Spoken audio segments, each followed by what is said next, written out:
Hello तो दोस्त, मैं ललन सर आप सबों को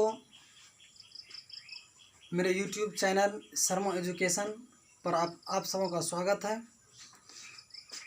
अब मैं 10th क्लास का फिजिक्स आप सबों को पढ़ाने जा रहा हूँ।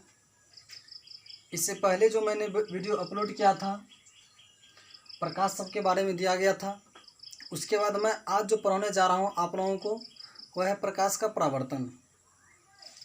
अब आते हैं हम लोग प्रकाश का परावर्तन क्या होता है, और इस वीडियो को आप लोग अंत तक देखेंगे, छोड़ के नहीं भागेंगे इस वीडियो को। तो आते हैं प्रकाश के परावर्तन पर। अब देखिए प्रकाश का परावर्तन, reflection of light. Reflection of light, reflection of light क्या होता है इसको समझेंगे हम लोग। एक समतल सतह, एक क्या है, समतल सतह है, समतल सतह, ठीक है। एक्स वाई माना कि समतल सतह, उसके बाद प्रकाश का जो परावर्तन होता है हमेशा जो प्लेन सरफेस पर, यानी जो समतल सतह होता है, क्या होता है, समतल सतह, समतल सतह,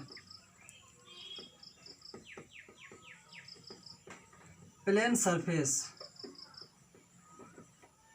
प्लेन सरफेस, समतल सतह। तो समतल सतह यह है। अब प्रकाश किरण ओ प्रकाश किरण आ रही है, समझिएगा। प्रकाश का परावर्तन कहने क्या मतलब, प्रकाश का परावर्तन कहने का मतलब होता है प्रकाश का लौटना। आती है और लौट जाती है, आती है और लौट जाती है, प्रकाश का परावर्तन। यह देखिए कि यह हो गया आपका ओ आने वाली किरण, और आ करके ओ बिंदु पर टकराई। किस बिंदु पर, ओ बिंदु पर। अब ओ बिंदु से टकराने के बाद पुनः लौट गई, जिस माध्यम से होकर के आई थी फिर उसी माध्यम में लौट गई। देख रहे हैं कि ओ भी जो हो गया लौटने वाली किरण हो गया। कौन सी किरण, लौटने वाली किरण। अब यहाँ बात आता है कि आने वाली किरण और लौटने वाली किरण का नाम किया। आने वाली किरण आपतित किरण, कैसा किरण, आपतित किरण, इंसिडेंट रे, और लौटने वाली किरण रिफ्लेक्टेड रे। जब आपतित किरण, आने वाली किरण आपतित किरण, और लौटने वाली किरण परावर्तित किरण, और इस पर हम लोग लंब डाल दिए। लंब का जब बिल्कुल सीधा, जैसे कि देखिए यह एक समतल सतह है, इस पर लंब डालते हैं। लंब तब कहा जाता है जब 90 डिग्री का एंगल बनता है, यानी जब 90 डिग्री कोण बनता है तभी लंब कहते हैं। अब इस पर बीचों बीच लंब डाल दिया, जिसको अभिलंब कहते हैं, नॉर्मल, अभिलंब। अब अभिलंब और आपतित किरण के बीच कौन बना, आई, और अभिलंब और परावर्तित किरण के बीच कौन बना, आर।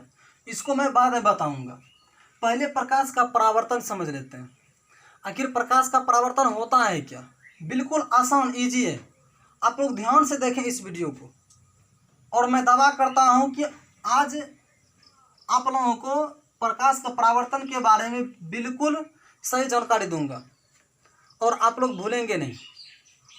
प्रकाश का परावर्तन, रिफ्लेक्शन ऑफ लाइट, कि देखिए आप लोग आपतित किरण परावर्तित किरण समतल सतह पर आती है और एक बिंदु पर टकराने के बाद पुनः वापस लौट जाती है।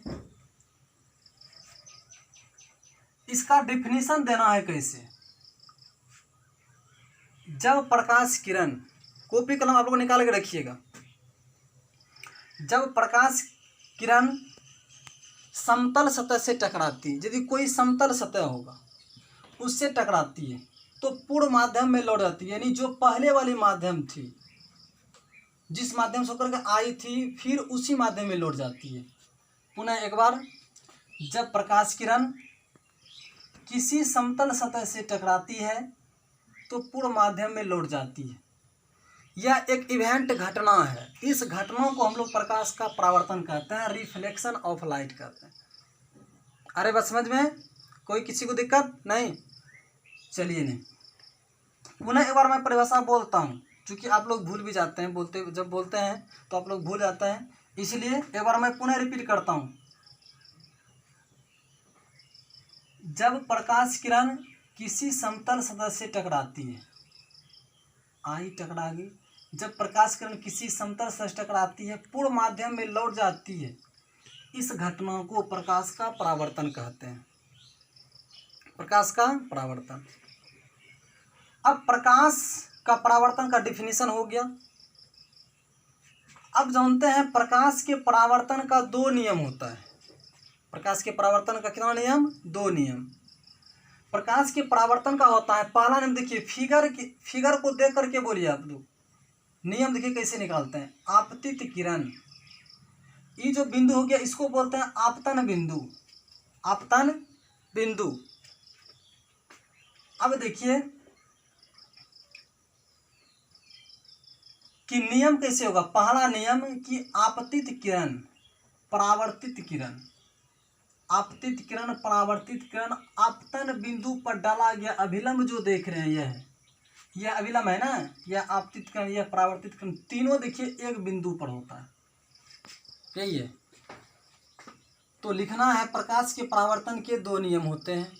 पहला नियम, कॉपी कलम निकाल के रखिए आप लोग। पहला नियम लिखिए, आपतित किरण, परावर्तित किरण और आपतन बिंदु पर डाला गया अभिलंब तीनों एक बिंदु पर होता है। पहला नियम क्लियर? चलिए आगे बढ़ें। चलिए, पहला नियम लिखा है आप लोगों को। अब दूसरा नियम देखिए कि आपतन कोण आई, ये जो देख रहे हैं आपतन कोण, परावर्तन कोण, आपतन कोण और परावर्तन कोण हमेशा बराबर होता है। यदि आप जैसे देखिए यहाँ,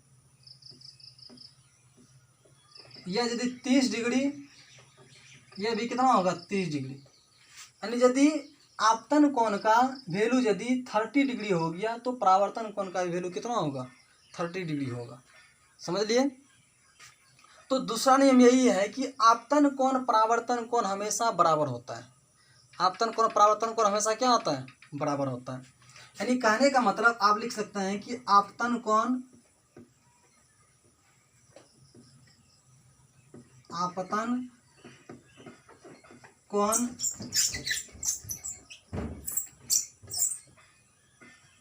कोण बराबर परावर्तन कोण, परावर्तन कोण, सो कोण आई इज इक्वल टू कोण आर।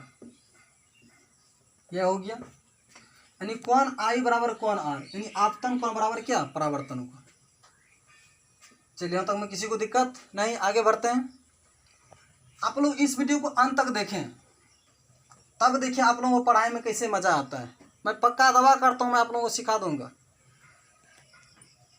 अब देखिए आपतित किरण, आपतित किरण का डिफिनीशन कैसे देंगे, यानी इंसिडेंस रे,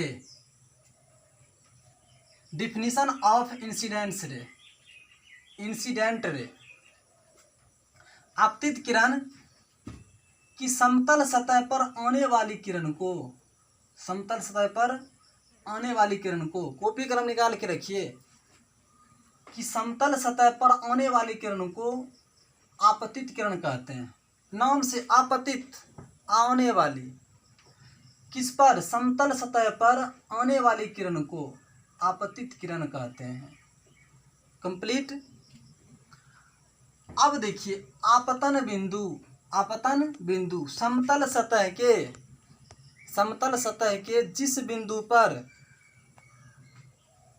किरण आपतित होती है, समतल सतह के जिस बिंदु पर किरण आपतित होती है उसे आपतन बिंदु कहते हैं। Point of incidence, point of incidence कि आपतित किरण समतल सतह के जिस बिंदु पर आती है, आपतित किरण समतल सतह के जिस बिंदु पर आती है उसे आपतन बिंदु कहते हैं। क्लियर? चलिए, परावर्तित किरण समतल सतह से टकराने के बाद लौटने वाली किरण को, समतल सतह से टकराने के बाद लौटने वाली किरण को परावर्तित किरण कहते हैं, रिफ्लेक्टेड रे कहते हैं। पुनः देखिए एक बार, समतल सतह से परावर्तन के बाद लौटने वाली किरण को परावर्तित किरण कहते हैं, या ऐसे सीधा बोल सकते हैं कि लौटने वाली किरण को, समतल सतह पर से लौटने वाली किरण को परावर्तित किरण कहते हैं। क्लियर? अब देखिए अभिलंब। अभिलंब जो होता है आपतन बिंदु पर, आपतन बिंदु यह है, आपतन बिंदु पर डाले गए लंब को अभिलंब कहते हैं, नॉर्मल कहते हैं। यानी आपतन बिंदु यह है जो बिल्कुल लंब डाले हैं, यही तो क्या होगा, अभिलंब होगा। जो लंब डालते हैं यह अभिलंब, यानी आपतन बिंदु पर डाले गए लंब को अभिलंब कहते हैं। क्लियर? चलिए आगे बढ़ते हैं। आपतन कोण, आपतन कोण, सिर्फ आप लोग फिगर को देखिए, आपतन कोण का परिभाषा अपने आप जानिएगा। पक्का मैं दावा करता हूँ आप जानिएगा। यदि फिगर को आप समझ लिए आप ही बनाइएगा परिभाषा, हम नहीं बनाएंगे, आप बनाइएगा। देखिए कैसे, यह आपतित किरण बाबू और यह अभिलंब है। देखिए आप लोग, यह आपतित किरण, यह अभिलंब। जब यह आपतित किरण यह अभिलंब हो गया तो इन दोनों के बीच में ना कौन, आपतन कोण, समझे? अब देखिए, आपतित किरण अभिलंब के बीच बने कोण को आपतन कोण कहते हैं, एंगल ऑफ इंसिडेंस कहते हैं। समझे कि आपतित किरण और अभिलंब के बीच बने कोण को, या तो बीच के कोण को, आपतित किरण और अभिलंब के बीच के कोण को, या तो आपतित किरण और अभिलंब के बीच बने कोण को आपतन कोण कहते हैं।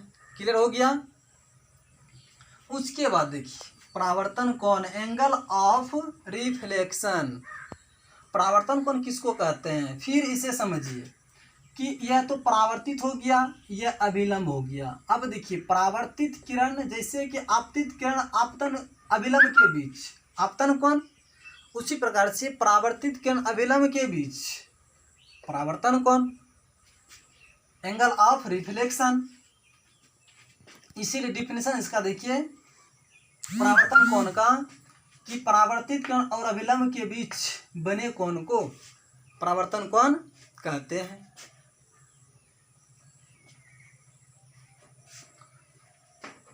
तो आप लोगों को मैं दोबारा एक बार फिगर समझा देना चाहूँगा, क्योंकि फिगर से ही सब चीज़ का डिफिनेशन प्राप्त होता है। एक बार पुनः समझिए, एक्स वाई समतल सतह, यह आने वाली किरण आपतित किरण, यह समतल से लौटने वाली किरण, यह डाले हैं क्या, अभिलंब डाले हैं। तो यह आपतित किरण, यह परावर्तित किरण, यह अभिलंब, अभिलंब आपतित किरण अभिलंब के बीच बना कोण आपतन कोण, और परावर्तित किरण अभिलंब के बीच बना कोण परावर्तन कोण। ये जो आपतन बिंदु हो गया, जो कि समतल सतह पर कोई एक बिंदु है जिस पर से आपतित किरण आती है, जिस बिंदु पर टकराती है तो आती है, कि बोल सकते हैं एक ही बात हुआ।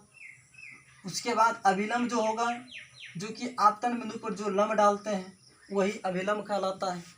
बिल्कुल इजी है, आप लोग आराम से पढ़ें, आराम से देखें इस वीडियो को। और आप लोग देख रहे हैं कितना मेहनत आप लोगों के कर रहे हैं, आप लोगों के लिए यह मेहनत है। इसलिए आप लोग इस वीडियो को देखें, समझें, और सिर्फ आप लोगों से निवेदन है कि आप लोग एक सब्सक्राइब जरूर करें। और यदि यह वीडियो अच्छा आप लोगों को लग रहा है, यदि मुझ में पढ़ाने का हुनर है, आपको सिखाने का हुनर है, तो आप लोग कमेंट कर बताएं कि आप सही पढ़ाते हैं या नहीं पढ़ाते हैं। तो कमेंट बॉक्स में लिंक दिया हुआ है, उस पर आकर के आप लोग कमेंट कर सकते हैं। और आप लोगों को जो ज़रूरी हो, 10th क्लास से रिलेटेड संबंधित, मैथ हो, फिजिक्स हो, बायोलॉजी हो, केमिस्ट्री हो, इसके संबंध में जो भी जानकारी हो आप लोग कमेंट बॉक्स में कमेंट कर बता सकते हैं और मैं उसका हल आप लोगों को अपलोड करूँगा। धन्यवाद।